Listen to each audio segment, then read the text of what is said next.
এবার গেলা করতে হ্যাঁ এবার গেলা করতে খাইবার পারি না, খাইবার পারি না, মরার মোহে রুচি নাই, খাইবার পারি না।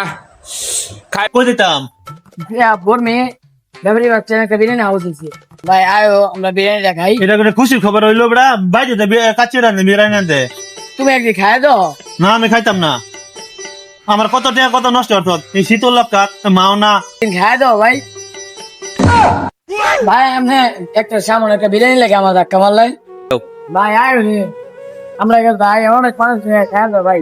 না আমি খাইতাম না আমি কিরম সাহেব খাইতাম না মজা নাকি আনতে গেবে খাই টাকা নষ্ট হতাম ভাই আয়ো আমরা আজকে খাই দিই ভাই হ্যাঁ খাইতাম খাই দিই।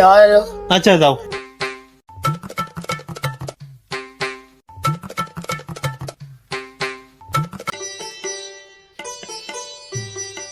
ভাই আসলে কি আমাদের কাছে দিতে ফেলাইছি একদম হিসাব করে আমাদের কোনো লাভের কোনো প্রয়োজন নাই।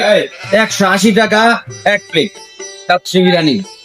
আমার বাইরে খাইবার লাগে আনছি আগে খাওয়া দেখেন কেমন লাগে, খাবারের মানটা টেস্ট করেন।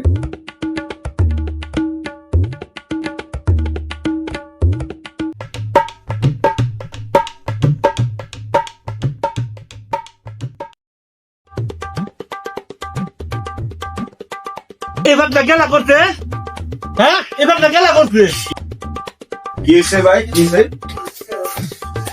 এবার গেলা করতে এটা ভাই আমাদের বাবুর্চি করছে। ডাক দাও তারে বাবুর্চি কে বাকি কোনো সমস্যা? সমস্যা আমি করতেছি সমস্যা ডাক দাও এই বাবুর্চি ভাই, দেন তো এই কাকা মাথা কি বলে? এবার কামড়ে করতে ভাই এত স্বাদ হয়েছে মানে মাও না কিরবর খাইলাম যে এরকম স্বাদ তো পাইছি না মানে খাইবারের মঞ্চা ঠিক আছে 500 টাকা বকশিস দেওয়া এই খাবারের জন্য ঠিক আছে আমি খাইতে পারি না, আমার মরার মুখত কোনো উচি নাই।